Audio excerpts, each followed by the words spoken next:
Chapter 18. And it came to pass, when he had made an end of speaking unto Saul, that the soul of Jonathan was knit with the soul of David, and Jonathan loved him as his own soul. And Saul took him that day, and would let him go no more home to his father's house.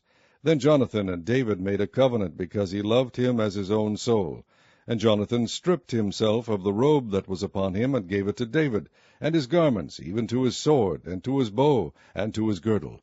And David went out whithersoever Saul sent him, and behaved himself wisely. And Saul set him over the men of war, and he was accepted in the sight of all the people, and also in the sight of Saul's servants.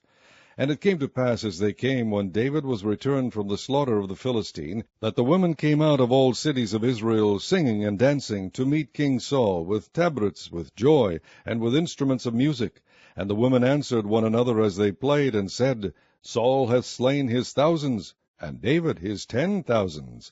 And Saul was very wroth, and the saying displeased him. And he said, They have ascribed unto David 10,000s, and to me they have ascribed but thousands. And what can he have more but the kingdom? And Saul eyed David from that day and forward. And it came to pass on the morrow, that the evil spirit from God came upon Saul, and he prophesied in the midst of the house. And David played with his hand, as at other times, and there was a javelin in Saul's hand. And Saul cast the javelin, for he said, I will smite David even to the wall with it. And David avoided out of his presence twice. And Saul was afraid of David, because the Lord was with him, and was departed from Saul. Therefore Saul removed him from him, and made him his captain over 1,000. And he went out and came in before the people. And David behaved himself wisely in all his ways, and the Lord was with him. Wherefore, when Saul saw that he behaved himself very wisely, he was afraid of him. But all Israel and Judah loved David, because he went out and came in before them.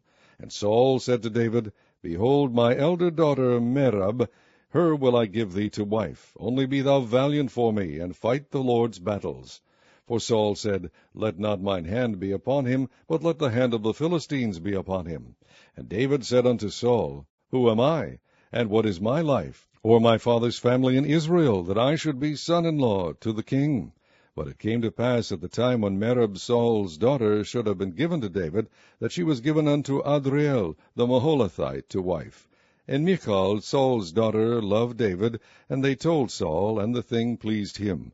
And Saul said, I will give him her, that she may be a snare to him, and that the hand of the Philistines may be against him. Wherefore Saul said to David, Thou shalt this day be my son-in-law in the one of the twain.